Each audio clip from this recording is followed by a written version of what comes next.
How exactly did things go wrong for the 49ers against the Rams on both sides of the ball? You're in the right place or the wrong place, depending on your perspective.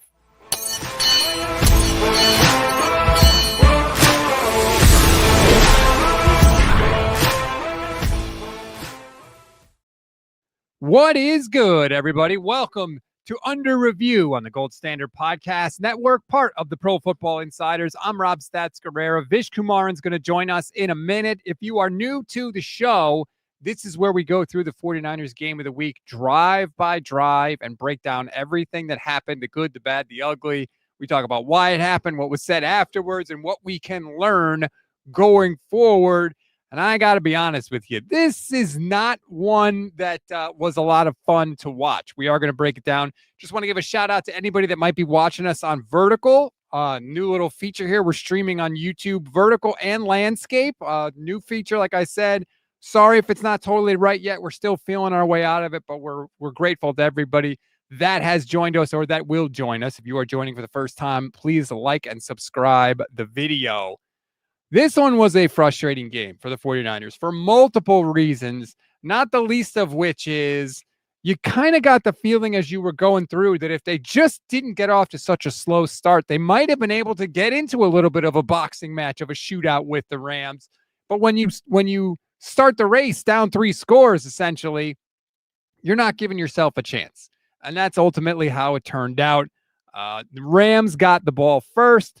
Unsurprisingly, they just go right down the field. And I'm going to end up repeating myself a bunch, and I don't mean to do that, but that's just the reality of the situation.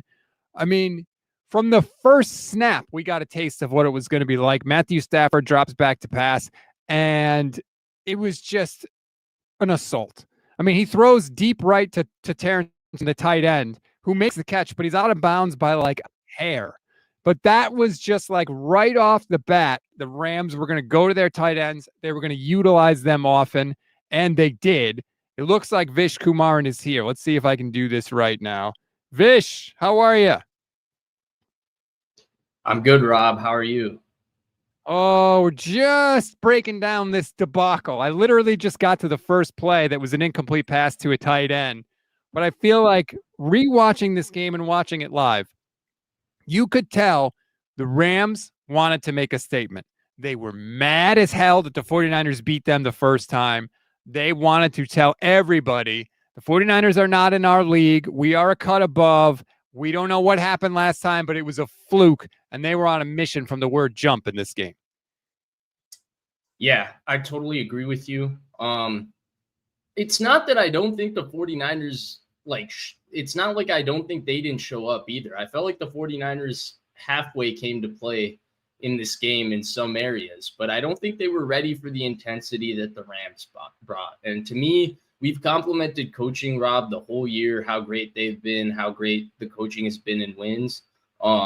This was one I thought coaching kind of dropped the ball just in terms of how prepared the team felt, because it felt like, oh, Rams want to play us like this? The Rams are here to play? Wait, we beat them last time. I thought they were just going to roll over and let us play our game. That's how it felt like the Niners came out of it, which is weird. Very, very, very frustrating. I just want to double check real quick. Is your mic on and working?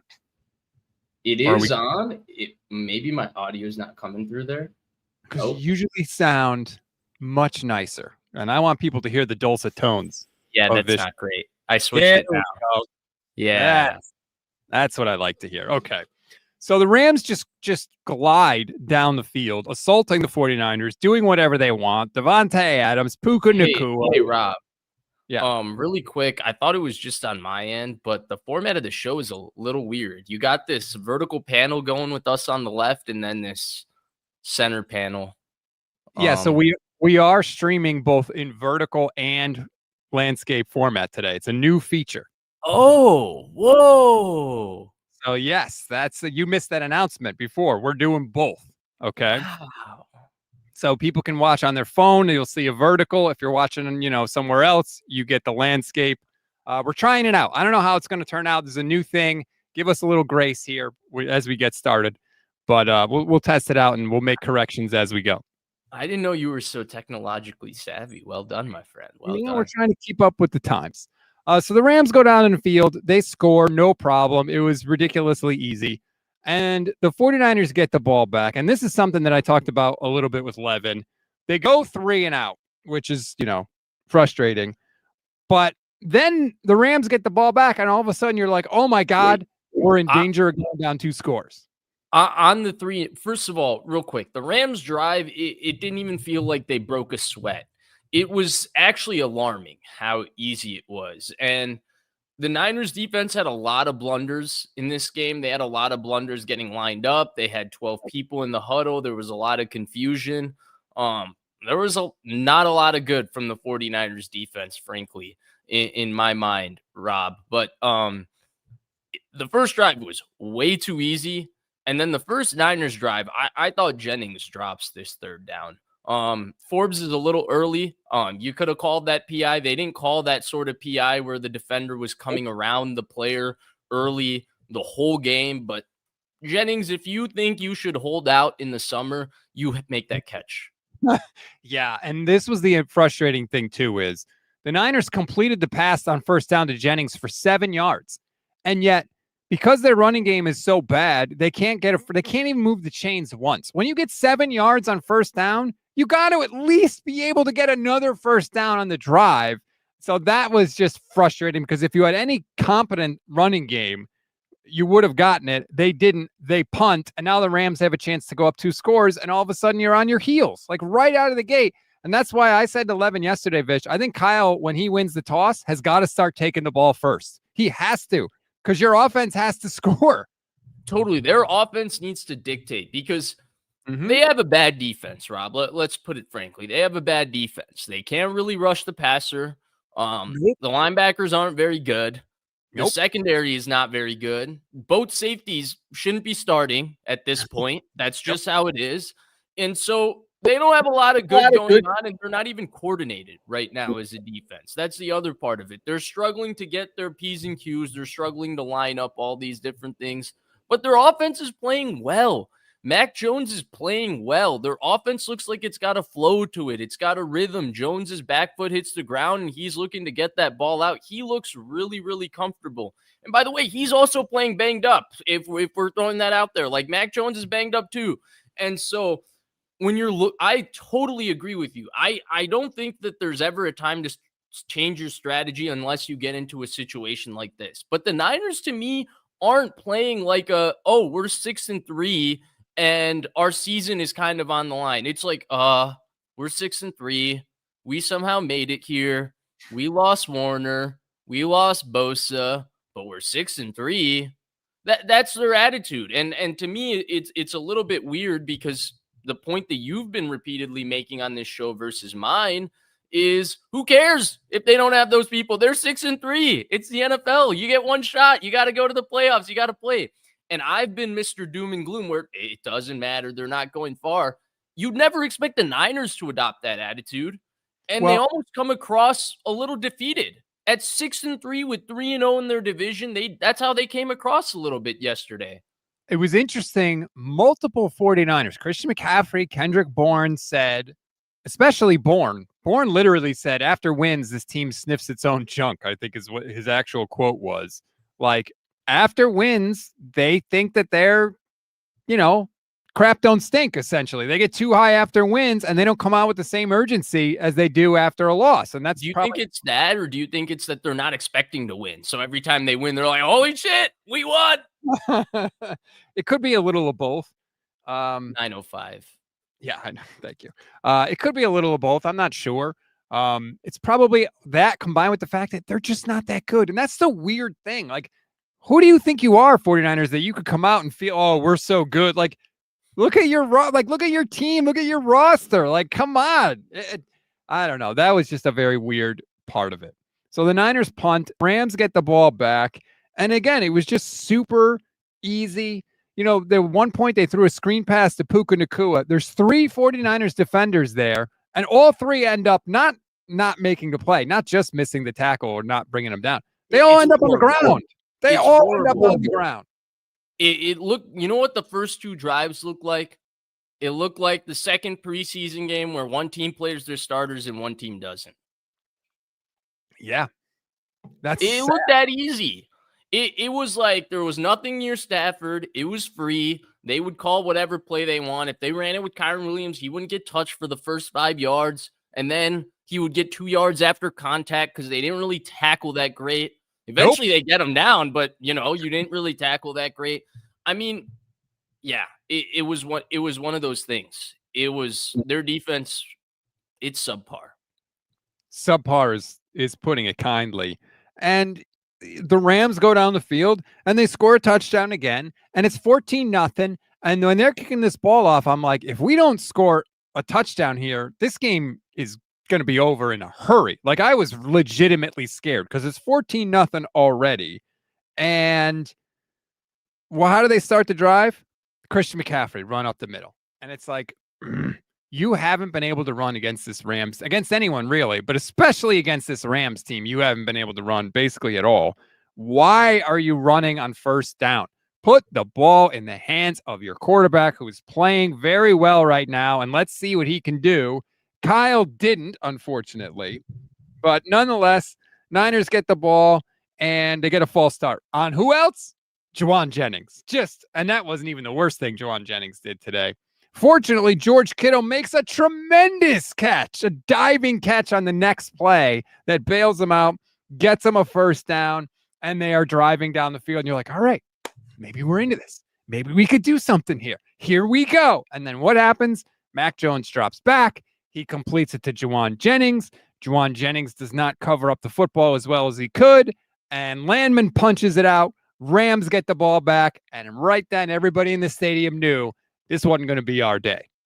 Totally. And to your point about the urgency, I felt like the only Niner that had that sort of urgency was actually 2 Niners, George Kittle and Mac Jones. Mac Jones felt like on that drive, he knew, like, oh crap, like, we got to go score. Like, we have to go score. And it felt like that's how he got back. And I mean, the Kittle throw, it's a tough throw. It's a risky throw. He went and made it. Kittle made a great catch. The Jennings throw after it, I think, for 14 yards, it was a great throw. One of his better throws of the game over the middle of the field.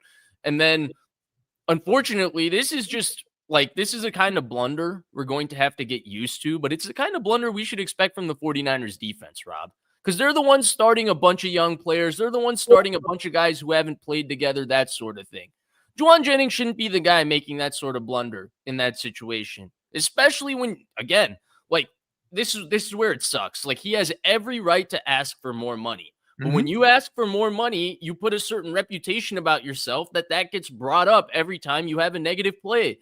And unfortunately, this is 2 moments in this game where if you're that sort of receiver, you're that sort of team leader, you don't fumble in that situation. You make the big third down catch to keep the drive going, because every conversion, every touchdown, every point, every yard in this game was important because they weren't stopping the other team.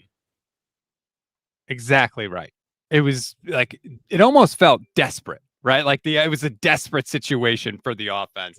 And Juwan's year is just miserable. And after the game, he's like, oh, you won't see that again. Yeah, okay, dude, you've been crap all year. It's not just the fumble, man. You've been dropping passes like, oh, I'm so done with number 15. I really am. And so the Rams get the ball back after the fumble, and there was a chance, a glimmer of a chance. Stafford drops back. He throws high to Devontae Adams. The ball gets tipped up in the air, and the ball is there. And it's like, if you're going to win these games where you're the lesser team, you got to come down with that. And Tig Brown is late getting there, and it's just out of his reach, and the ball hits the ground, and then the Rams would eventually go down all the way down the field again and score a touchdown because Diamador Lenore decided to just randomly abandon the guy he was covering in the end zone, and Matthew Stafford said, thank you very much, and threw a touchdown. Yeah, I didn't think that one was that much of a chance, but I see your point where it's like, in this sort of game, if you're the Niners defense, like anything that's like a half chance or anything close, like you got to somehow come up with a play, especially in a game when a stop is like, you're not buying a stop. Unfortunately, that's how we have to talk about the defense. But yeah, it was one of those situations where, like, dude, Stafford looks great, right? Like, he totally looks great for his age, all of these things. But this was a game where you didn't even, like, find out like what Stafford had in it. You didn't even like make the game challenging at any point for the Rams defense. You didn't challenge any of their personnel packages. You never put them in a situation where Stafford felt pressure or had to make a throw. You could never really get around Stafford, which regardless of how great he's throwing the ball and how great he sees the field, he's still not that mobile where if you get around him, you can affect him. And they weren't even close to getting around him. And the Rams have a good offensive line, but at home, it was just one of those things, Rob. Again, it looks 7-on-7-ish for these first three drives. It was like not touch, not close. And they tried to blitz Stafford. I think I saw a nugget. I'm trying to find it.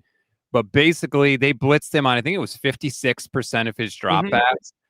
They did not even come close to flustering him at all. It was like the blitzing was, they would never get there. It was so frustrating because it was like you could see Saleh knows he has to blitz. Like he gets it. They just can't do it.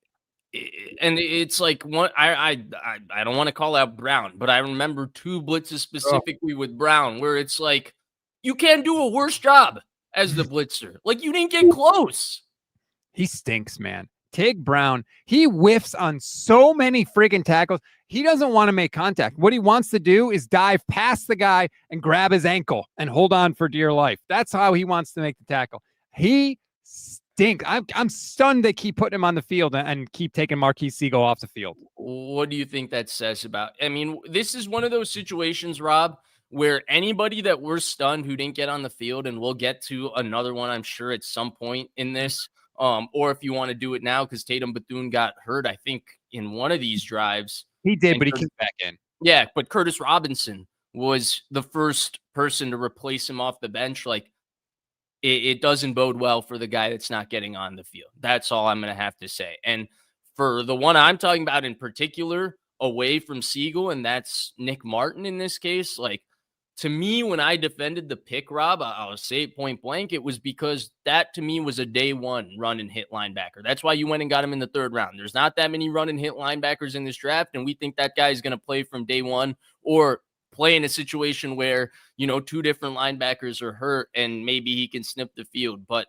it doesn't seem that way for him. And I know that D. Winters technically plays his spot as the will linebacker, but there's not that many differences to those 2 roles in terms of playing the inside linebacker, the will linebacker, the Mike or the will in this defense. And so I think if he had the ability to get on the field, Rob, they would have put him on the field just based on talent. Well, 2 things I want to say about that. One, Kyle Shanahan was specifically asked about that. The question was, I realize Nick Martin has been practicing at weak side linebacker and that he's behind D. Winters there. Has there been any discussion about giving him practice reps at strong side to be able to get him on the field? Kyle, quote, yeah, there are discussions about it, and if we think that's the best thing to do for the team, we'll do it, but we don't think that it is, which to me means we think Nick Martin sucks. Pretty much, more or less. I will say this. They never would have played Brock Purdy if not for 2 season-ending injuries at quarterback. They were not planning on starting Dominic Pooney at right guard until there were multiple injuries at camp. So this 49ers regime is not the best at evaluating the talent that is on the roster some of the time. So maybe Nick Martin. Correct. But I don't think those are exact comparisons, right? Because this is a situation where Garoppolo and Lance get hurt and they go, hey, we're going to go sign who's the guy on the street right now? Give me an Teddy Two Gloves. Teddy Two Gloves. Stop coaching high school. You're going to come play quarterback for us. That's what they're doing if they did that in front of Brock Purdy, it's like, yeah, we have this hierarchy. We have this corporate situation where we have this 1st round pick in Jimmy Garoppolo. And so we can't play Brock Purdy. But when they got the opportunity, they were ready to play Brock Purdy. There's no reason not to play Nick Martin at this point, right? Like Gifford has never played defense in his career. And Curtis Robinson is on this team simply to play special teams. And so if you're saying we trust those 2 guys to play meaningful defensive snaps when they're here only to play special teams over our 3rd round pick, it doesn't bode well for Nick Martin. To me, it's not the same as Brock Purdy in that way. It's bad regardless. I mean, Luke Gifford got absolutely roasted. The Rams basically went 13 personnel, and they were like, your linebackers are not going to be able to cover our tight ends. And if you go nickel or dime, they went a lot of dime in this game, we're going to run on you. They completely out-schemed Robert Saleh's defense. I think out-schemed is unfair to Saleh, and here's why. I think it wasn't a scheme thing. It's out-personneled. Because really, when they go to that 13 personnel, right, he can't go small to stop them because it's not like any of their safeties are good against the run, let alone the fact that you want to play 3 of them now. No, you can't go big because they really don't have 3 good linebackers.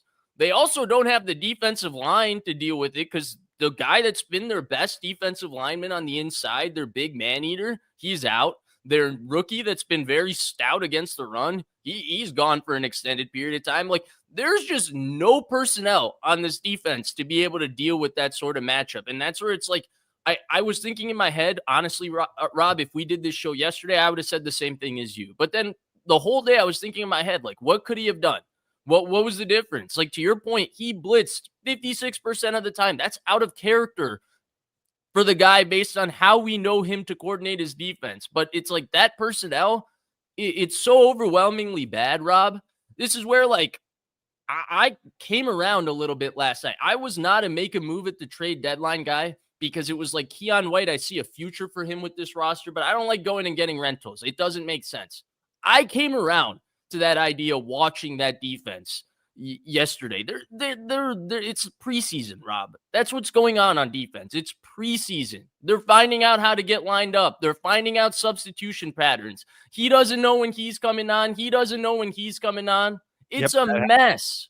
D. Winters didn't get off the field twice when they went to dime. Kyle had to waste a timeout once. The other time they ended up taking the penalty. It was very, very, very frustrating. I'm still okay with the fact that they didn't make a move at the deadline because I think the ceiling with this team it was so low with the losses on defense that I didn't think Bradley Chubb or anybody that was available was going to move the needle that much relative to what it was going to cost to acquire them. I sit in the same boat, Rob, like from a total view of the 49ers. But there's also a part of me that looks at this season and says, like, damn, at 6-4, like, we're spoiled, but that's how 6-4 teams kind of usually look. Like, they don't always have Fred Warner and Nick Bosa. You know what I'm saying? Like, sometimes, like, remember the Bucs, the first year that they made the playoffs with Baker Mayfield? They were kind of this, like, jumbling roster of a couple of good players on offense with veterans and Godwin and Evans. Baker was still kind of figuring it out, and their defense had a couple of good veterans. This is worse than that. I don't want to compare the two, but the point is, like, these fringe wild card type rosters, this is how they kind of look. And man, you throw an NFL caliber defensive lineman in with these guys, maybe it helps a little bit because it feels like they can't compete, Rob. And part of me didn't think until yesterday that there's a chance they wouldn't make the playoffs, but now it's like, oh, maybe they might not. Well, would it have helped? Yes, I think it would have helped. It would have made them better this year. The question is how much better versus what did it cost ultimately? And we know the direction that the Niners decided to go. So, all right, now you're down 21-0. Right. 3 scores at home early in the second quarter, and the Niners got to go to work. And they start going down the field. Christian McCaffrey's catching passes. Christian McCaffrey is running. George Kittle catches a pass over the middle, breaks 2 tackles for a 20-yard gain. That gave the crowd a little juice, and it was nice to see George. It's nice to see somebody break a tackle and have some yak for a change. I freaking have missed that so much on this team. Brian Robinson starts getting some run. He is moving the ball down the field, and then the drive stalls out. Brian Robinson gains 2 yards on first down. 2nd and 8, they pass to McCaffrey for 5 yards. 3rd and 3, what happens again? They run it with Christian McCaffrey. Christian McCaffrey gains 2 yards. It is 4th and 1 at the Rams' 11-yard line. The Niners correctly go for it because 21-3 doesn't mean a damn thing, and you haven't stopped them all day. Why, Vish, are they running number 1? Why are they running to the outside, number 2, where they have struggled to run the ball? And why are they not putting the ball in their best offensive player's hands, which in this game to this point was Mac Jones? I didn't mind all of this so much, actually. For me, the big problem was you're trusting Luke Farrell in that situation to block, to me, the least hyped but the best Rams defensive player, and that's Byron Young. Like, to me, Byron Young has had the best season. He doesn't have the name Jared Verse has, but he's had the best season of those Rams defensive players. And, like, what did you think was going to happen in that situation? Like, because you paid Luke Farrell $20 million and nobody else would have paid him $20 million, he was going to block Byron Young. That's what I didn't like about that situation. Like, that's your worst possible matchup scenario. You're taking one of the worst players on the field at something, granted, is probably his best thing, which is blocking. And you're saying, okay, we're going to trust running behind him versus their best defensive player. And guess what? He kind of blocked him. But right as Christian McCaffrey got past him, Byron Young disengaged and made the tackle for a loss. Like, Christian McCaffrey wasn't even close. And another part of this too, which is not going to get as much attention paid to it, on the backside of that play is, I'm trying to see it's Verse. McKivitz is supposed to block Verse, and Verse beats him immediately off the snap. And so he is coming essentially parallel down the line of scrimmage. He almost is close enough to Mac Jones to tackle him before he hands off the ball to McCaffrey. And so what Verse does is he essentially forces Christian McCaffrey to go wide. McCaffrey can't press the line of scrimmage because Verse is chasing him down the line of scrimmage. So the play has to go out even wider, which means everybody has to hold their block really long. And the 49ers get stuffed. And that was their chance to potentially get back in it, to really kind of answer back. And they didn't do it. And the Rams took over. Now, luckily, oh, sorry. Go ahead if you wanted to say something. I was just about to say, to that point, the game felt really frustrating because it felt like the Niners offense had essentially 2 scoring drives that they came away with nothing. And that was the Jennings fumble drive, which looked really good. And then this one, they were right there in the red zone. Like, you had to feel like, man, like, I get that their offense is going up and down, but it shouldn't be 21-0. No, it shouldn't have been. And Benali says, if Kyle lets Mac throw it and it doesn't work, we'd say, why did Kyle not give the ball to his best player, Christian McCaffrey? LOL. No, who is saying let Christian McCaffrey run the ball this year with how he has run the ball, Benali? I disagree with that comment. I think it's pretty clear running the ball with Christian McCaffrey is their worst option right now. Yeah, look, Christian McCaffrey is a great player. I'm starting to have this theory of maybe using him less might help the offense entirely. Because it feels like every 2 plays, the ball has to somehow find him. Right. And it feels like that's starting to be a detriment to the rhythm and timing of the offense. I'm not saying, like, obviously Christian McCaffrey is the best player. They're going to be built around what he does. But feels like maybe a couple plays here and there sprinkled in for other guys isn't the worst thing, especially with the way their offenses have looked trying to get him the ball this whole year. It's felt like he's had to fight for every yard he's ever gotten this whole year, whether it's catching it or running it. The thought was that Debo was sort of turning into a crutch for Kyle Shanahan and that maybe the offense would be better without him. And by the way, I think it kind of has been. Maybe Christian McCaffrey is turning into the kind of crutch for Kyle Shanahan. I don't know, but they get stopped there. The Rams take over on downs. And I thought this was where McVay kind of took his foot off the gas a little bit. I agree. They come out and they're running the ball and they basically gain nothing on 1st and 2nd down. And then again, the Rams have a tight end. This time it was on Jason Pinnock, and the tight end, I think it was Ferguson, absolutely destroys Pinnock, and Stafford misses the throw on 3rd down. And you're like, holy crap, we stopped them. We got a chance here. Rams go 3 and out. Niners get the ball back. They get a nice punt return from Sky Moore, who I believe returned it 27 yards, excuse me. So the drive starts on the Rams 36. He had himself a game. The special teams, you like calling it out. I don't. Wow. Like 3 games in a row. Good for them. Sky Moore, you might not get cut. You might make the whole year of being a 49er. He's had some decent returns, man. So that punt return sets him up. They start to drive at the 36-yard line. CMC gets the ball, of course. Juwan Jennings gets the ball. They keep running these stupid toss plays, the pitch plays to the outside, Fish. They got to get those out of the playbook. They never freaking work. But this time it gets to 4th down. They pass the ball on 4th down, 4th and 2. They pass it to who? George Kittle, the best receiver they have playing at the moment. Great play. Great throw by Mac. Great catch by George Kittle. There was even a defensive pass interference, one of the few that they called. Niners declined the penalty, and the next play, Mac Jones rips a beautiful pass to Juwan Jennings over the middle for a touchdown. Byron Young, I believe, was unblocked on the play, and Mac, I believe, knew he was going to be unblocked the whole time.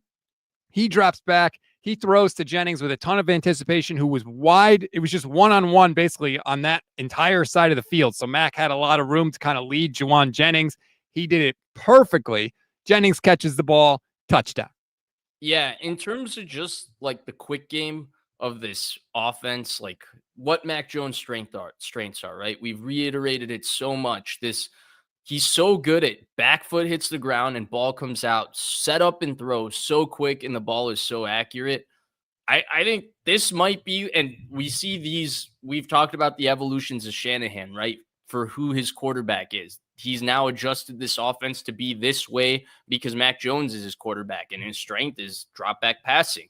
Mac Jones this is the offense for him. This is the place he should be. Unfortunately, someone else is a quarterback in this place, but this is where he should have ended up probably too. Looking back, like Mac Jones might have started. I don't know if he was mature enough to be the quarterback of this team at that time, but at least from the way I read him from the outskirts, but shoot, he might have started the last 5 years for this team just because of how he fits with what this offense has going on and the way he executes the pass game. So this was one of many times in the game where you're like, all right, we scored a touchdown. Come on, defense. We need a little something from you. And the Rams get the ball back, and they get a nice kick return, 27 yards from Blake Corum. Then they start Kyron Williams, short pass, 7 yards. Then Stafford gets sacked on 2nd down, and I'm sitting there like, oh my God, is this going to happen? Are we going to do this to the Rams again? 3rd and 8, I'm sitting there like, okay, we got a chance, 3rd and long, here we go. And Stafford drops back to pass and throws it to Devontae Adams for 15 yards, and Adams is wide ass open, Fish. It's not even close. And it's just so deflating. And it's, that felt so easy I thought like, holy cow, 3rd and 8. And then it was like, oh, not even close. Right. And it's like, this is where we need somebody to make a play, a pressure, a tip pass, something. And we didn't get it. And the Rams convert. And then they hit Adams again. And they are moving down the field again. But all of a sudden we get an incompletion to Devontae Adams. We get an incompletion short right to Mumfield. And it's 3rd and 10. And I'm like, oh my God, are we going to do it again? And Stafford throws incomplete again. And I'm like, we did it. I can't believe it. Here we go. We got a chance to make this a 1-score game. And we're getting the ball back after halftime. This is our opportunity. And it's just once again frustrating. Mac Jones hits Juwan Jennings for 22 yards right off the bat. Like, yep, here we go. Finds Demarcus Robinson for 12 yards. Okay, we are moving the ball down the field. Although I will say the next pass, it's 1st and 10. Jones throws incomplete to Jennings. But if you watch the game during that play, Mac Jones hits the top of his chop and Brady says he's got him. And Mac threw it to Juwan Jennings and it was almost intercepted. But if you go watch the alternate quarters coverage, Rob, literally, he has Demarcus Robinson over the top, and he's open deep. And Mac Jones versus quarters, yeah. There you go. How do you beat quarters coverage? If Mac Jones didn't see it or just was too scared to make the throw, but that was a big play, and it was a huge play too because Christian McCaffrey saves this ball from being intercepted. Jones forces it into Juwan Jennings. It's tipped up in the air, and CMC literally bats it down. Correct. It's yeah. I don't know that it would have been intercepted because the defender didn't have the best angle at it, but CMC made sure there was no tip drill, no finding out, all of those sorts of things. But I agree, like a Twitter conversation about the many different ways you can attack quarters coverage, including one way, which is with the dig in a post aside. Brady thought he was going to throw a touchdown here. Like Brady enjoyed Mac Jones's play the whole day. And right here he's like, ha, and he didn't even take a hitch like he was going to make that throw. Do you agree with this comment from Tony, YouTube channel member, who says Brock reads deep to shallow? Mac is like Jimmy reads shallow to deep. No, because I haven't seen that post versus quarters consistently thrown by a Niners quarterback in this. That's the throw Jimmy G missed versus Emmanuel Sanders to Emmanuel Sanders. Brock missed it versus the Rams to Deebo Samuel. They've missed that throw pretty consistently to me. CJ Beathard ripped one to Marquise Goodwin, deep post. You're also taught how to read the field too. It's not like Right. they just let any quarterback choose how he wants to read the field. Like there's a designed way you're supposed to read it out. So it's not like one guy. Now, maybe the quarterbacks just ignore them and do whatever they want. That's another thing. But okay. I honestly, Rob, I think that you made the best point, right? Like they're taught the process in which they want them to look at these sorts of plays. I'd say Jimmy tended to maybe freelance based on like how much he panicked and where he would throw the ball when he panicked. But I think Mac Jones and Brock Purdy operate this offense as coached. Frisbee Life on Twitch says Vish wants CJ Beathard back. I mean, that's what I heard, really. Yeah. So also, Mac Jones does not check the ball down more than Brock Purdy. Their skill sets are different. The game is a lot more quick game with Mac Jones because Mac Jones is a much quicker release and setup to throw is much faster than Brock Purdy. Brock Purdy's got that loopy release, so they can't always just set up, throw with him. And they have a lot more movement, like intermediate stuff with Brock Purdy because that plays to his strength. It's just different quarterbacks. They have different skill sets. I think Brock can get the ball out of his hands pretty quick. Not as quick as Mac Jones or Jimmy G in that setup throw. Yeah. Jimmy G had, I mean, for all the things that I rip him for, he had a quick release when he wanted to get rid of the ball for sure. Yeah, But Mac Jones is like a jugs machine, dude. Like just the way his back foot hits the ground and how quick the ball gets out and accurate. It's like that's his skill. That's what he does. That's why he was picked in the first round. He doesn't do much else as a quarterback, but and I'd say that's not even an indictment because without much else, like look at how far he's got. Like pretty impressive.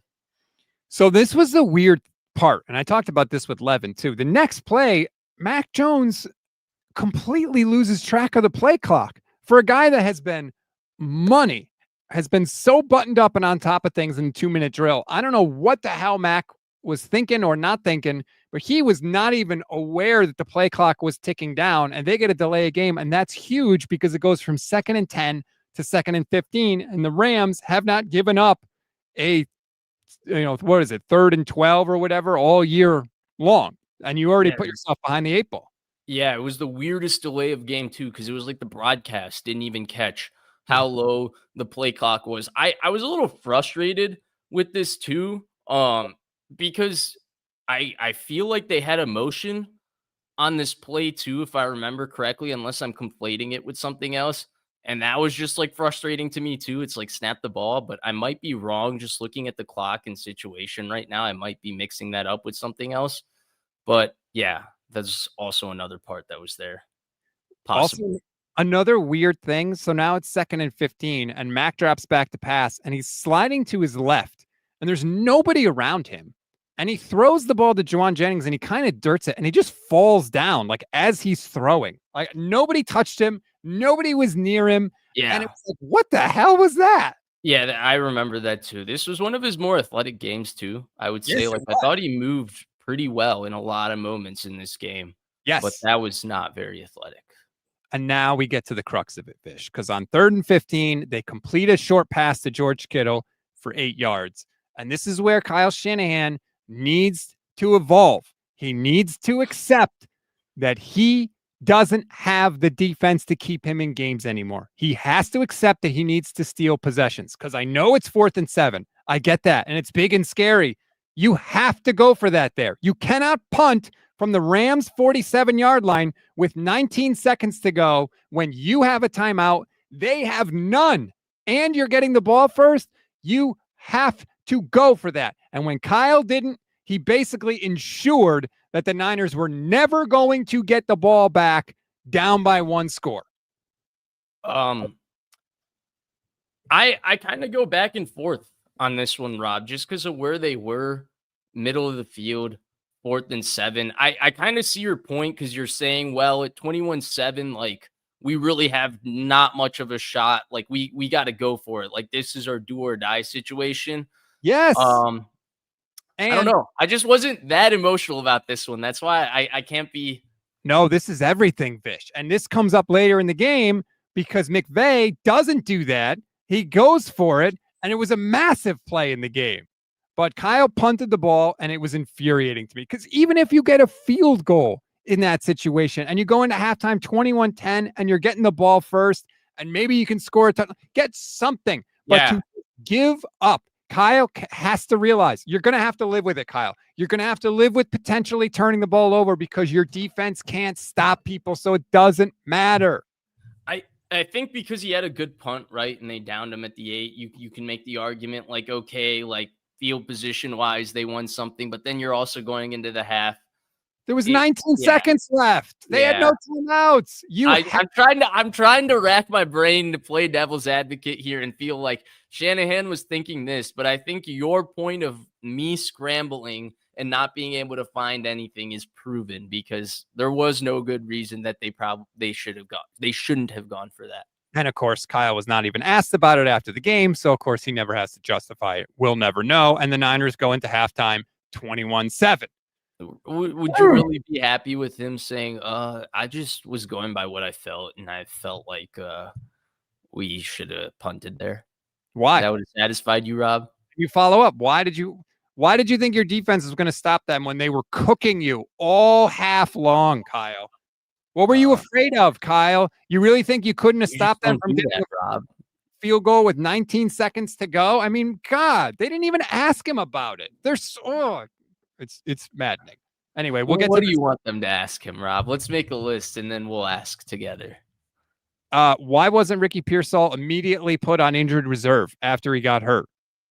Why wasn't Brock Purdy immediately put on injured reserve after he got hurt? Do you want to do that conversation before the second half? I have some theories. I feel like it's theory time, especially with what Shanahan said after the game. Yeah, hold on. We'll get to your theories in a second. But first, I want to take a brief timeout to say thank you to Sleeper for sponsoring the program.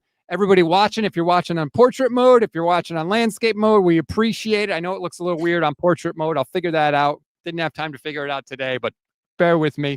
But Sleeper is really easy to use. They have the easiest app to use in the world. And it's not just for your picks. You can also get news updates there. There's community there. There's message boards. You can talk to people. It's really cool. I highly recommend you go and check it out. If you just sign up, you will get a free $20 entry without even depositing any money. You get a free $20 entry. And if you do sign up, use our promo code GSP, and you'll get up to a $100 match on your first deposit. And it's easy. All you do is you pick higher or lower on stats like touchdowns, passing yards, receiving yards, and more. Now, you got to pick people from multiple teams, but that's fine because every Friday, Michelle and I give you the picks for both teams. We tell you what to pick, and we've hit on 70% of our picks. Michelle was perfect this week, 4 for 4. So, again, follow us, make the picks, do it with Sleeper, and use our code GSP or up to a $100 match on your first deposit. Terms and conditions apply. See Sleeper's terms of use for details. Currently operational in over 25 states. Check out Sleeper today. All right, Bish. Way to go, Rob. Before we get to the second half, what are your theories about everything? So my take is the truth probably lies somewhere in between these two things.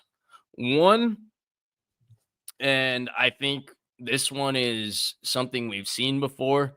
They have a little bit of the Jimmy Garoppolo situation where they don't think his ankle is sprained as much as it's sprained, but he's saying, man, I'm in pain. It's affecting me. I can't, like, it's hurting me in terms of going and playing. Who is saying that? Brock Purdy. Like, he's feeling pain. Like, I feel like I think Jimmy didn't want to get back on the field. I think Brock desperately No. I think Brock wants to get back on the field. But I'm talking about the situation of they think he should be playing through it. That's why they haven't put him on IR, that sort of thing. And he's saying, like, dude, look, I'm in pain. Like, I don't care about going. I can't play through this. And that's why we're doing this week to week back and forth. I thought it was interesting that everybody in the national media took yesterday. If Mac Jones plays good against the Rams, I don't know when Brock Purdy is going to start or whether he should start for the rest of the year stance. And so that's one take, right? And that's maybe he needs surgery in this whole thing and they're not going through with it. I don't know. The second part of it, and this to me is what I was talking about and alluding to a little bit last show, which is this is a grade 1 turf toe injury, at least the way it's been reported to us, right? Now, people want to immediately go to Patrick Willis. That was a grade 3 toe sprain. That was the injury Joe Burrow had. That needed surgery. Deion Sanders, same thing, grade 3.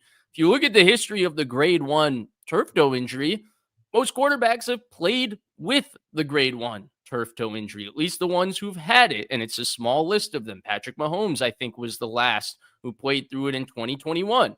Yep. And this is a case of, well, they told Jay Glazer, if this was a playoff game, he'd play. Well, him banged up with this toe injury, they don't believe is better than Mac Jones banged up with his knee injuries. And that, to me, is a little bit of an indictment, because usually when you pay a guy $50 million to be your starter, you're like, well, even with the toe injury, well, this is how it was reported. So this is interesting. I didn't see this. Sorry. Benali, for the audio listeners, Benali says it's a grade 2. Juice said he had a grade 1 and said Purdy's was worse on KMBR. That doesn't mean it's grade 2, though. It just means it's worse than Juice's grade 1. I suppose. Yeah. I'd like to go back and hear. Thanks, Kyle Juszczyk, for spilling. Right. But either way, to me, the second point of, hey, like, they don't believe him banged up, because we saw how that looked, right? He was great in the first half versus Seattle. When he got injured, that play went downhill. He missed a touchdown throw that should have been a walk-in touchdown to Ricky Pearsall. He threw 2 bad interceptions. I don't care about the game-winning drive. Nick Bosa won them that game. Yeah. He threw 2 terrible interceptions in that game. Versus Jacksonville, he did not play well. And so we saw a difference where no matter what, that injury made him a less of a player. And that's where my 2 theories are. And I think the truth is somewhere in between the both. I think Benali is right. Like, ultimately, this is probably much more serious than they're reporting. And that's probably why I think he's under pain. And that's why they keep doing this week-to-week thing, and he's been unable to return. Because I don't think it's like, oh, I don't want to play. I think he wants to play. It's I can't play. And then I think the reason he hasn't gone on IR and the reason we do this whole, is he going to play? He can play as our backup and all of this is, I think Shanahan thinks he should play. Just like with Jimmy Garoppolo. Well, all I know is Joe Burrow had the surgery and is now back practicing again. Brock Purdy may play this week, may not play this week, hasn't had the surgery. And as Matthew Bolts, I think, correctly questions, YouTube channel member, do we trust the training staff to properly diagnose a grade 1 versus a grade 2? I don't know, but it sure seems like somebody didn't have something straight, just like with Pearsall too, Vish. Oh, it's a minor PCL injury, and he hasn't practiced in over a month. Yeah, I think the way the Niners have handled this make us argue semantics we really shouldn't be arguing about, right? Because 1, we don't really know the difference between grade 1 and grade 2. And 2, NFL teams historically do not tell us what the medical history or what their player is dealing with. Like, oftentimes players deal with a lot of injuries that you would never know of, that you're like, holy shit, if I knew about that, that's like so serious. How did he play through that? That sort of thing. And so to me, the fact that they've handled this in a way where it was like, Jay Glazer's like, if this was a playoff game, he'd come back, all of this. They hyped up his return to Jacksonville. Then the moment he played terrible, they said, oh, he re-aggravated it. But they didn't say he re-aggravated it to now he's going to be out long-term. They said he re-aggravated it, so now he's out this week, and we're going to take it week to week from here, and it's 4 weeks or 5 weeks after that. And he finished the Jacksonville game. Like, he finished the game. They didn't take him out, right? And so that's where it's like the way they've handled it has now made us go, is it grade 1, Rob? Is it grade 2? Should he be coming back? Should he be this? All of these sorts of things. But the reality is, the truth is somewhere in between one of 2 things. 1, he physically feels pain, and it's more pain than he's willing to play with, right? That's number 1, and I think that's a pretty easy observation to make looking at the situation. 2, the reason they haven't moved him to IR, the reason we've been doing this whole thing week to week, every single week, is they think he should play. Seems like that's the simplest explanation. And a lot of times the simplest explanation is the correct explanation. I had another point on Brock Purdy that I wanted to make. Oh, yes. Now I remember what it is. They have put him in a no-win situation. If Brock comes in and plays well, Mac Jones was doing that anyway. If Brock Purdy comes in and doesn't play as well as Mac Jones, people are going to say, well, Mac would have won that game. Even if Brock plays well and they lose, especially if like Brock plays really well, but they need a game-winning touchdown drive at the end and he doesn't get it, people are going to be saying, oh, Mac Jones would have done that. He's done great in the 2-minute drive. It doesn't matter what people say. You know why? They paid him. He's their franchise quarterback. Mac Jones doesn't matter. That's the reality of it. Mac Jones is paid $3 million. Mac Jones is auditioning for someone else because the 49ers are that invested in Brock Purdy the next 2 years at least. Well, and so if that's the case, you should be worried about how this thing moves forward with Brock Purdy. You should be worried about getting him on the field. And if the concern is his health, then what the hell is this whole thing with, oh, he could have been the backup this week, but we didn't want to make him the backup, that sort of thing. I remember the last time they did that. Do you remember? It was when Alex Smith returned from a concussion and was the backup for Colin Kaepernick versus the Bears in the Colin Kaepernick versus Jason Campbell game. That was the last time they did something like that. Sorry, he didn't return in that game. The week after versus the Saints in New Orleans, he was the backup.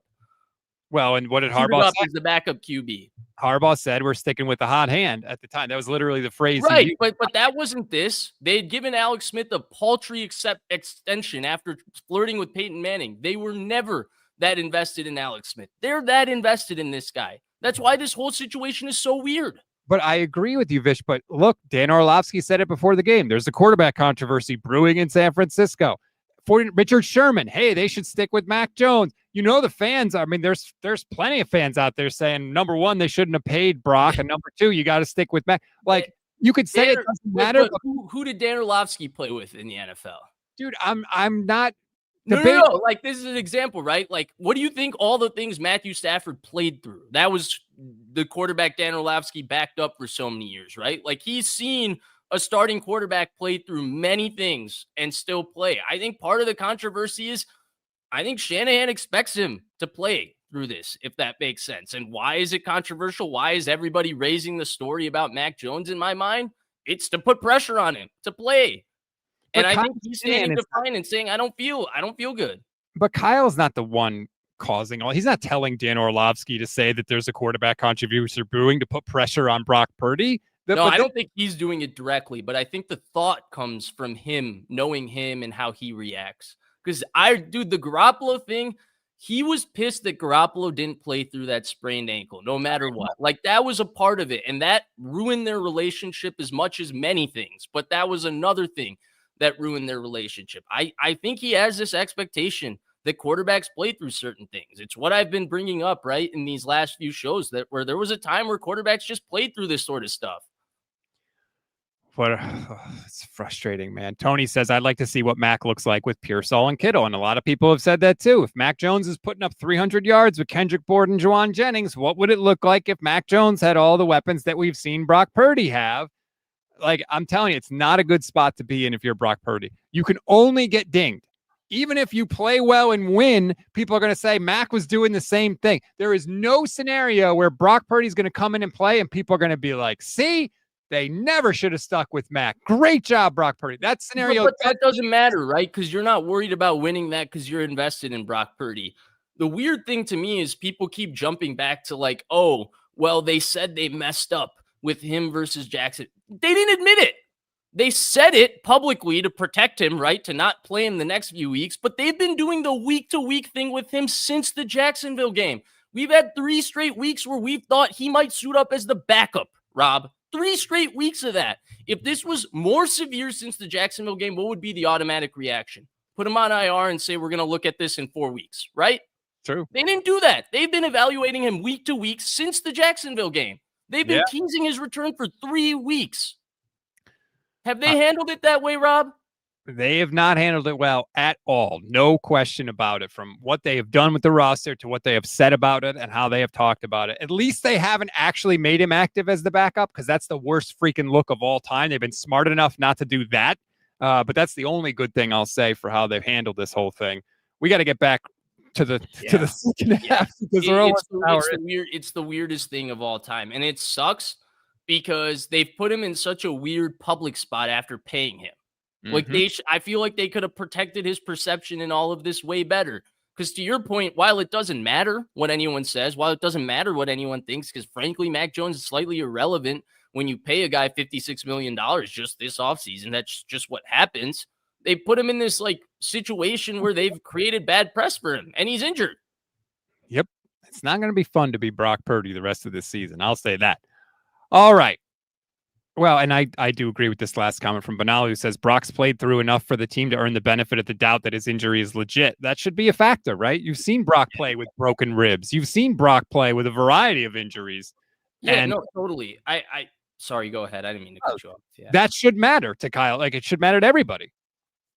Yeah, no, I totally agree. And when I bring up the injury thing, it's not to say like this isn't a real injury or this isn't fake or whatever. Like, this is a real injury, but like people play through real injuries in the NFL. Like that's part of the job. And like that's where this injury thing is funny to me, because like we take the Jacksonville game. Like at the end of the day, he played the Jacksonville game. You got to look at the product that was on the field. You can't go back and say, well, he was injured in this game, because we're not doing that either with Mac Jones, who's been banged up this whole year while playing. We're not going back and saying, well, look, Mac Jones has been injured. Imagine Mac Jones healthy. No, he's playing. It's his opportunity to play. You play injured. You play how you are that year. Kittle's playing so banged up.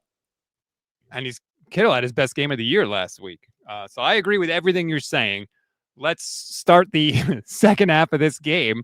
Niners are down 21-7. This was the Brian Robinson drive, Vish. Christian McCaffrey was basically on the sideline. Robinson, I think, had 6 touches for 24 yards. Ultimately, he has a beautiful run up the middle, busts the tackle of a linebacker, just trucks him, runs right into the end zone. And here we are again, once again, 21-14, down by a score.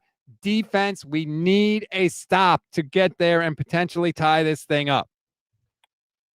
Yeah, I thought this was their best, like, just offensive drive because they ran the ball. And that's not to say, like, any drive where they pass it heavy and scored is worse. When they run it like that, it feels like the Niners. It felt like a statement. It felt like the classic opening half drives versus the Rams, where they wouldn't pass it at all and they'd go 17 plays and end it with the Deebo Samuel run or a Christian McCaffrey run. And that's how that drive felt. And to your point, it sets up perfectly to, oh, maybe they have momentum. Oh, maybe they'll get a stop. Not even close. Well, but this was the drive that I was talking about. This was the opposite of the 49ers last drive before halftime. Rams get the ball back. They are driving down the field. They're running the ball well. No problem. Niners get a little bit of momentum. It's 3rd and 3. They blitz Stafford, and they actually, one of the few times where they caused him to have to do something he didn't want to do. He tried to check it down to Kyron Williams, and it's incomplete. And it's 4th and 2. And what does Sean McVay do? Does he kick a field goal? No. He goes for it on 4th and 3 because he saw we're not stopping them. We are not going to give Kyle Shanahan the ball back with a chance to tie this game after we were up 21-0. We're not doing it. We're putting the ball in the hands of our Hall of Fame quarterback, possible Hall of Fame quarterback. We're going to get him matched up with Puka Nacua. We're going to get him matched up with, I think it was Upton Stout, if I remember correctly. And easy peasy completion. And the Rams go ultimately down the field and get the touchdown.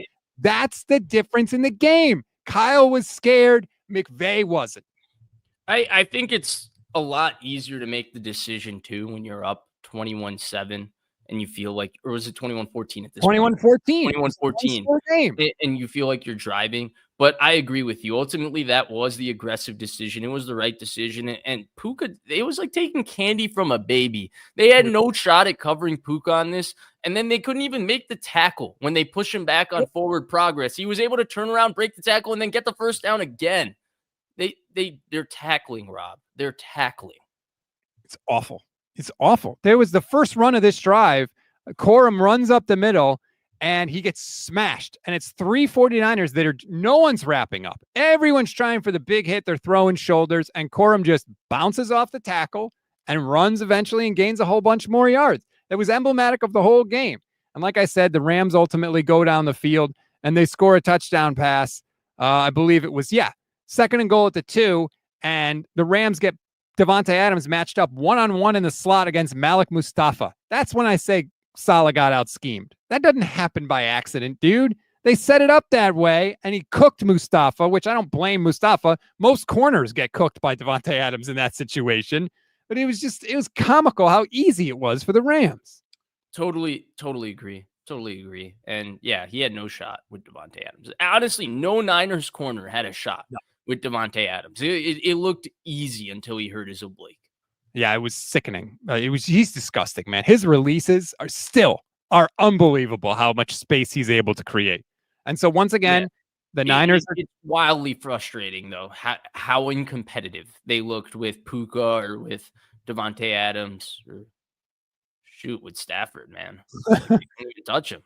And once again, you're like, oh, we made all that progress. It was so hard to make it a 1-score game, and we cannot stop them. And it's back to a 2-score game. And the Niners have to go back to work. They do go back to work. They're driving down the field. They're making nice play. Mac Jones is moving the ball down the field. Kendrick Bourne, 19-yard play. They get a short pass to Juice for 6 yards. Kittle caught some passes. And then at the 9-yard line, Mac Jones does a Brock Purdy impression. And you talked about it a little before, Vish. I thought this was his most impressive game in terms of mobility in the pocket movement, shuffling. His pocket movement was awesome. Yeah. That touchdown pass to Luke Farrell, that's a Brock Purdy play. That's a play that we have seen Brock make a bunch of times, scramble around. The defense loses track of a guy. Luke Farrell had no route on the play. He literally just stood there and everybody moved away from him, and then he caught a touchdown pass. But it was a great play by Mac Jones. That really impressed me. And once again, the Niners get it to a 1-score game, but it's an 8-point game because Matt Hennessy gets trucked on the field on the point after, and the PAT is blocked.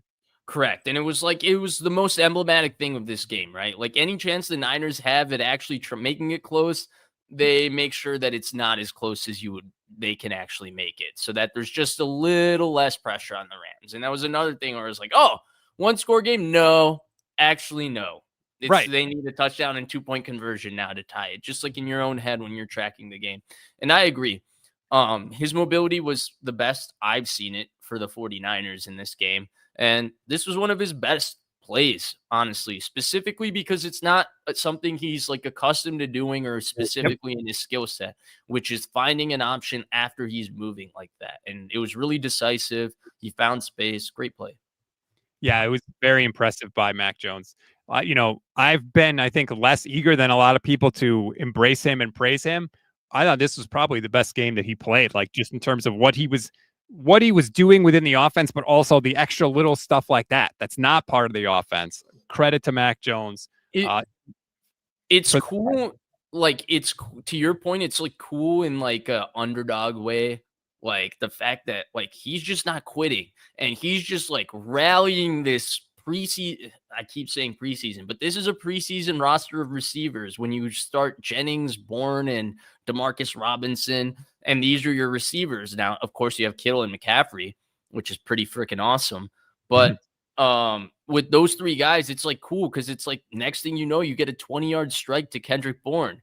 It's like, oh, what am I watching? But like Mac Jones is low-key kind of rallying them. He's playing awesome.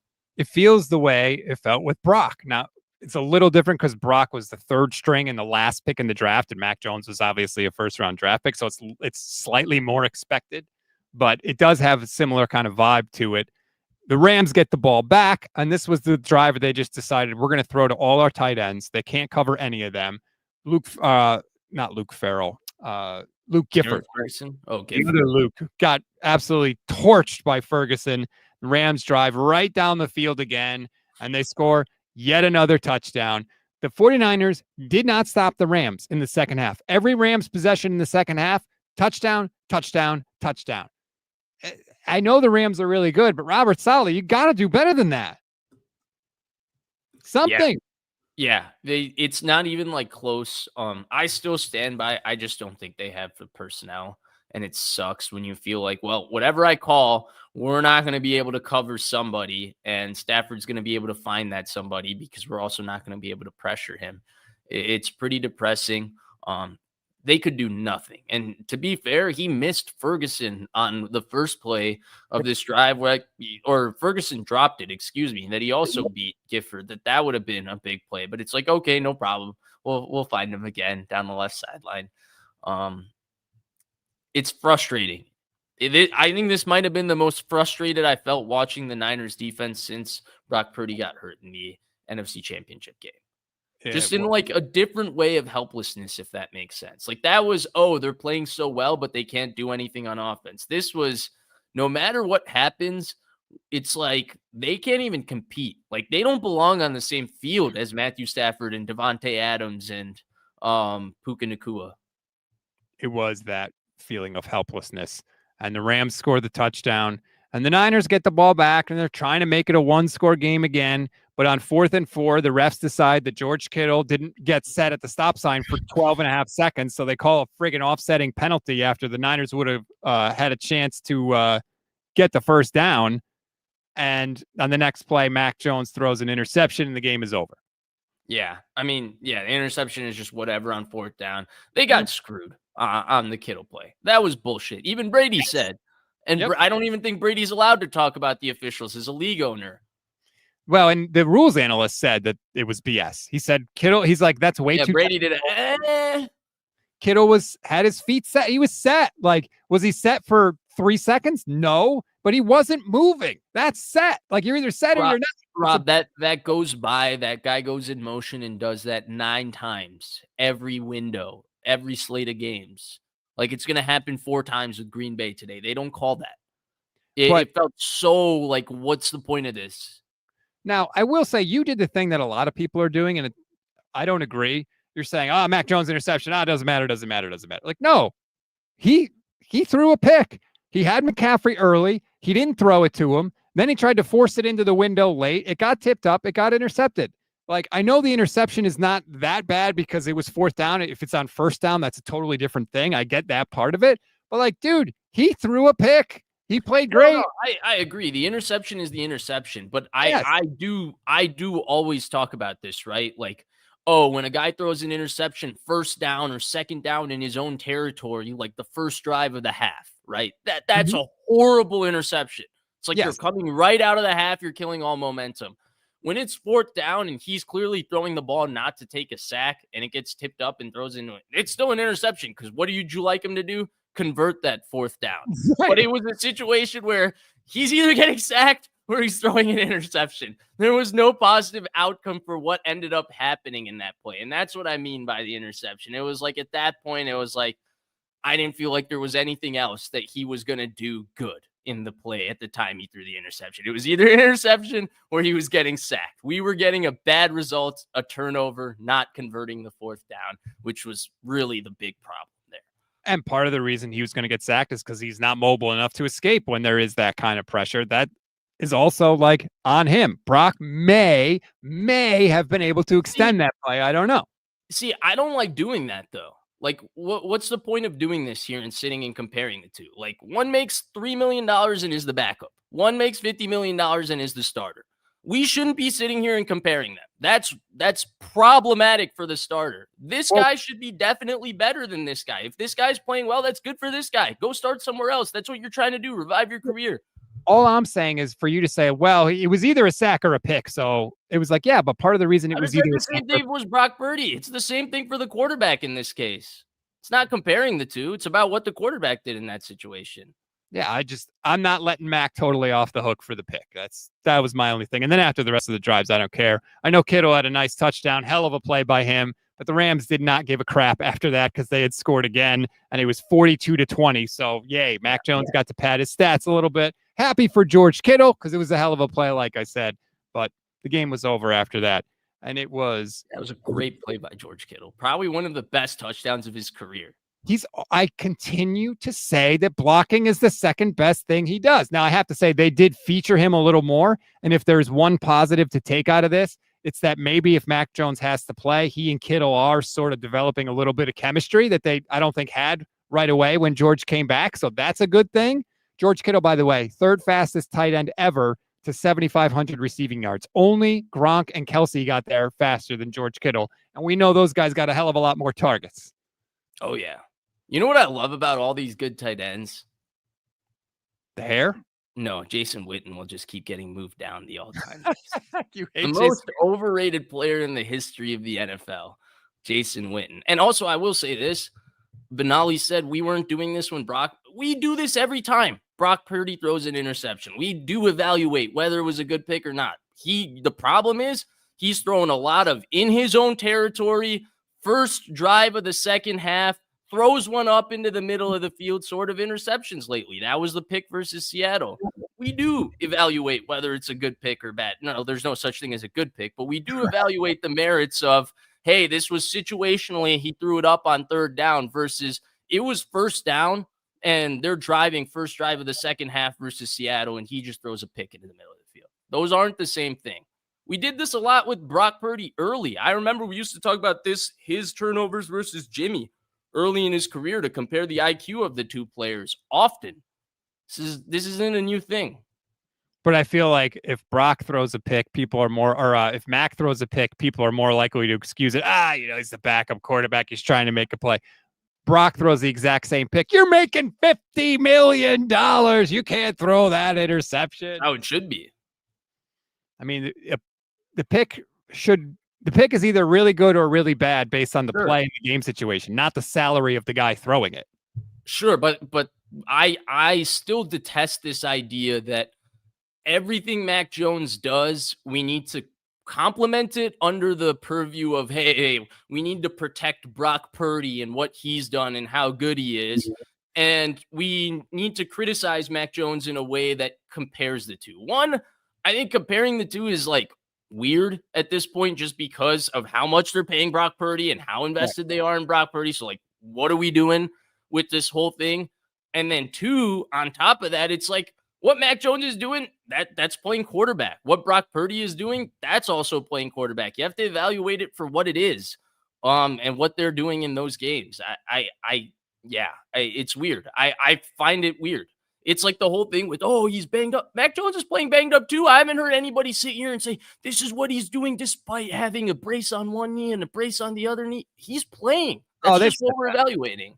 They've talked about it. I've heard people mention that. Well, then they're doing it too much. Regardless of, even if they're right, though, and Kyle's like, forget Brock. Mac's my guy now. They're never benching Brock Purdy with that contract. Like there is no, unless Brock Purdy is physically unable to play on the field, there is no circumstance in which he's not the starting quarterback next year. None. Now, if he doesn't play the rest of the year, Mac Jones has to win multiple playoff games for them to then be like, okay, we need to do something about that contract and start Mac Jones moving forward. But they can't do anything about the contract. What are they going to do? Which is why they're not even going to try to do anything about it. They don't care. They don't care what Mac Jones does, which is why it makes their handling of this situation after he got it, quote unquote, re-injured versus Jacksonville, right? Like, you want to protect your big investment. He did not look that good when you put him back on the field.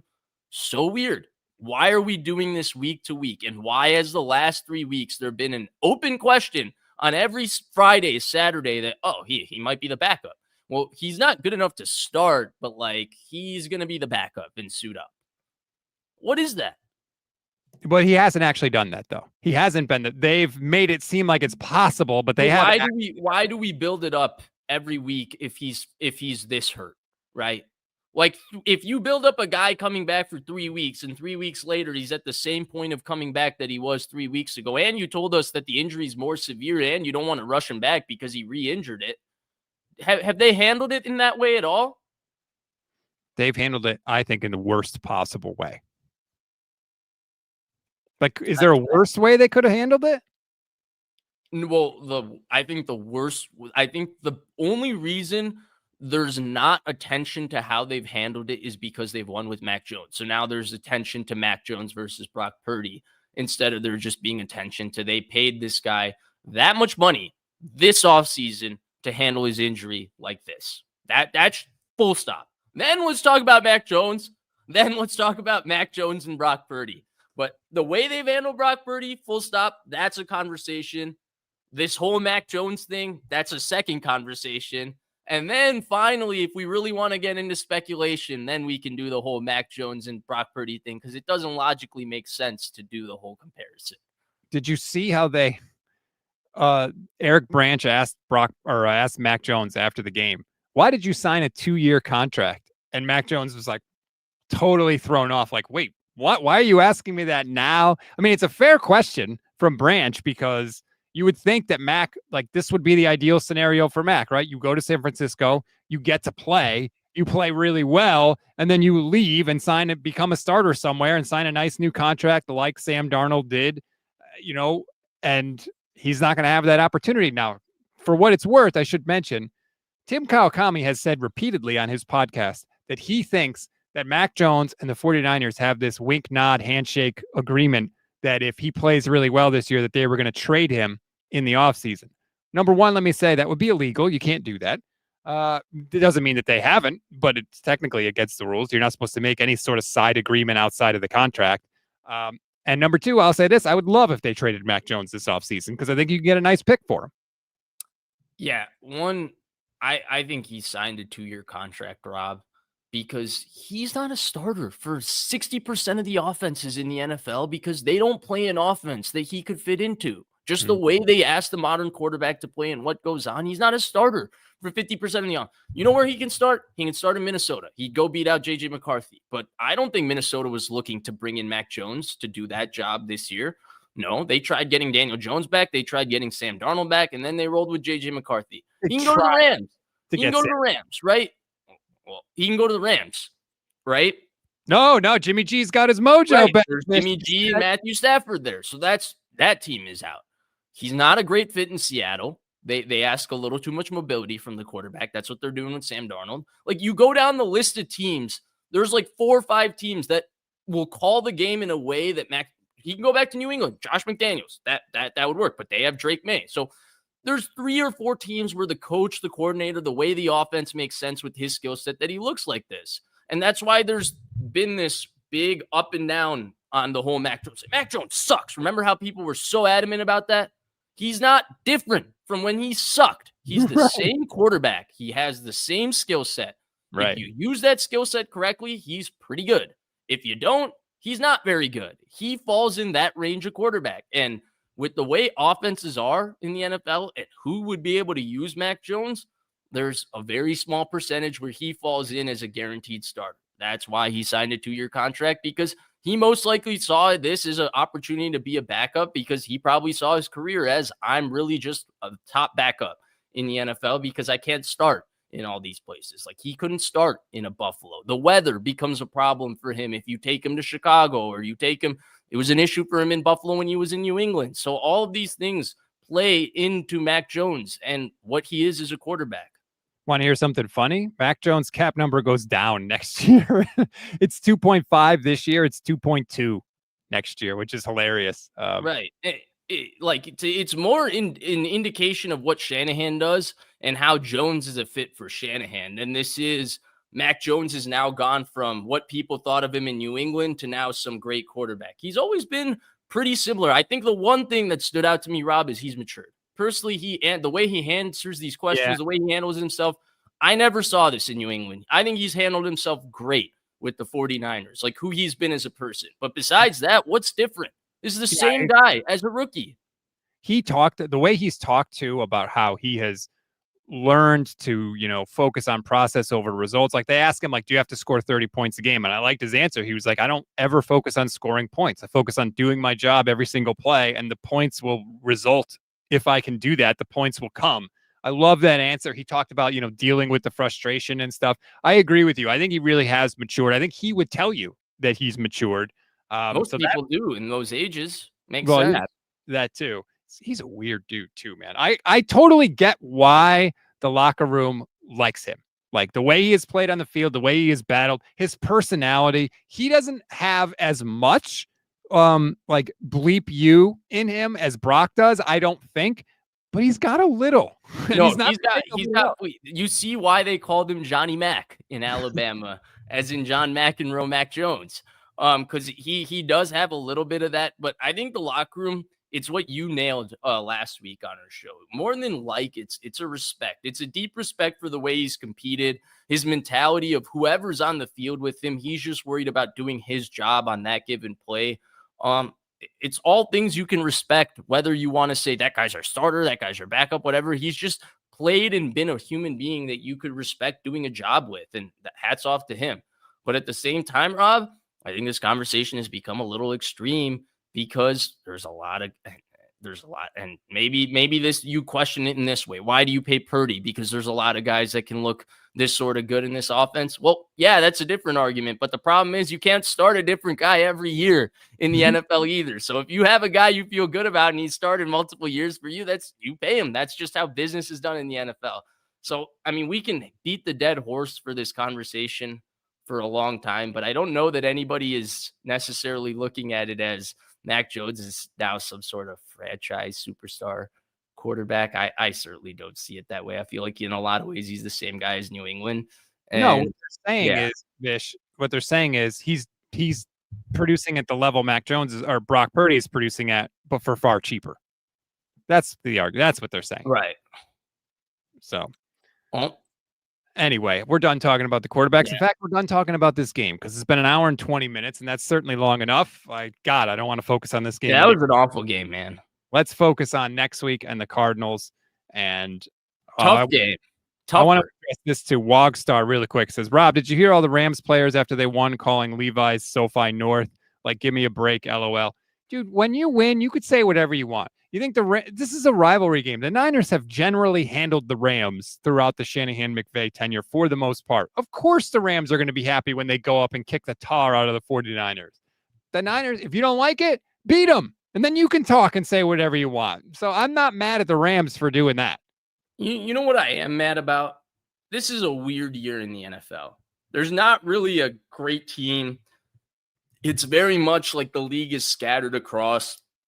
There seem to be a lot of different contenders that win the Super Bowl, a lot of different flawed contenders that seem objectively having a chance to win the Super Bowl, just like 2021 was. And it feels like the Rams just happen to be the healthiest team once again, where it's just put together in a weird year. The Chiefs aren't that dominant, not as dominant as they usually are. You don't really have a dominant team in the NFC. The Rams have these weaknesses. They're this flawed team, but it's like everything is kind of set up. They have by far the best quarterback in a lot of these games, just like they did in 21 when they got Stafford versus Garoppolo in the championship game. And then they got Stafford versus Burrow in his second year in the Super Bowl, that sort of thing. And it feels set up for them again. And that really annoys me. It really annoys me. The health. I've been tweeting at Jed York. Jed, just hire whoever the Rams have. They're always healthy. Just double their salary. Let's go. Like, I'm so desperate for them to just try anything new with the training staff. Who knows if it's going to happen? We got a long way to go before anything is going to happen, even if it does. So we'll focus on that when the time comes. But you think they beat Arizona? And you think Brock plays? I think Brock plays. It sounds like Pearsall has an actual shot to play this week, which would be so friggin' big if he could actually do it. Yeah, I think Brock is going to play this week, and God help him if he doesn't win the game, because they will be out with the torches and the pitchforks. Even though Mac Jones squeaked by against Arizona earlier in the year, but we'll see. Anyway, you got a prediction on that game real quick before we go? No, I honestly, I think the Cardinals offense is much tougher with Jacoby Brissett starting. Like the way they use McBride, like the Niners can't cover McBride. That's going to be a real issue for them without Fred Warner. But at the same time, it's like the Niners should beat them. They're just better than them in like certain like whatever areas. Will Purdy be rusty? I think making a quarterback change, like that's just a normal thing. He hasn't played in a while. That sort of thing. But I like, how do you feel like the 49ers should win that game? But again, they don't feel like a 6-4 team that feels like, man, we have this urgency to sneak in the back half of this playoffs. They're like, we're 6-4 and we're just trying to get through this game by game. You know, that's how they feel. I think they really could use a bye week. Like, I think they're tired, they're banged up.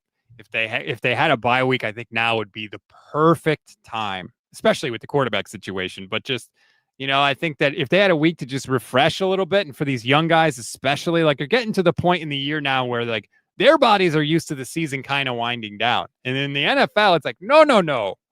We're halfway done. We got to know and it's only going to get tougher, especially as the weather gets colder, like all of that stuff. It's weird, Rob, because they're the weirdest contender I've ever observed, I think, over a long period of time in my life. And I mean it in this sort of way. The biggest detriment for the 49ers every year is like, oh, their middle linebacker gets hurt. You're like, yeah, they're not winning the Super Bowl that year. Their defensive end gets hurt, and you're like, yeah, they're not winning the Super Bowl that year. And it's like, you don't really say that for a perennial Super Bowl contender, if that makes sense. A team that's contended for 4 or 5 years. Like you say that for the Browns. Like, yeah, they got no shot with Myles Garrett. But guess what? They got no shot with Myles Garrett. So it's just one of those things, you know? And then in the Niners case, it's like, yeah, their quarterback has missed 6 weeks, but like, damn, their linebacker being out, that's what really screwed them. Before their quarterback, like even with their quarterback out, when their linebacker was there, I was like, yeah, they probably are still a big playoff contender. It's a weird thing, man. It's a weird thing. It's part of Kyle's genius, and it's part of the frustration with Kyle too. You know, like the fact that he's able to get the production that he needs out of multiple quarterbacks is cool, but he also doesn't seem like he's really makes an effort year to year to find one of those unicorn type guys. And so you seem like you're kind of stuck in this situation where you do need some of those supplemental pieces around him in order to make those type of runs. So I kind of agree with you on, I mean, of course I agree on the Kyle point, but I don't think this is really a quarterback point. I think it says more of how they've built their team around said linebacker, right? I don't think they should be so reliant, if that makes sense, on one linebacker and one edge rusher, where it feels like, I mean, dude, their pass rush hasn't, like, I know it's worse now without Micah Williams and Alfred Collins, but besides Atlanta, when it was like, oh, Sambo, like, hey, Sambo is getting some pressure. That's where their pass rush has pretty much not been there since Bosa went down. But it was going to be there, though, this year, because it was going to be Bosa and Micah Collins. Huff. Correct. But I do think at some point this is too much of a top-loaded roster, is what I'm saying for the NFL and the way people get injured in the NFL. Like, it's one thing to have the end and the linebacker, but shoot, like you lose. I mean, of course, how can you not have them? I'm now rambling. I'm not making sense. But the point is, like, you lose both, and this is horrible. It feels like they didn't just lose those guys, though, Vish. They lost Bosa. They lost. But you could lose everybody else and still have those two guys, and you'd be like, yeah, they're okay. Yeah, because those guys are that good. Yeah. That's why I just rambled and made no point for the last 4 minutes of our show. Sorry, guys. That's what happens when we're an hour and 26 minutes in. Hopefully they can get Alfred Collins back next week, too. That would be a big help for this defense. We'll see. Anyway, like this video, subscribe to the channel. Thanks, everybody, if you were watching us on Vertical for some or all the show. We really appreciate it. Again, we'll try and get some of the kinks worked out there. But thank you, everybody. We appreciate it. And Vish, thank you. As always, I know you worked hard today. You're tired. Appreciate you, Mac Jones, in it for us on the show. And we'll talk to you next week.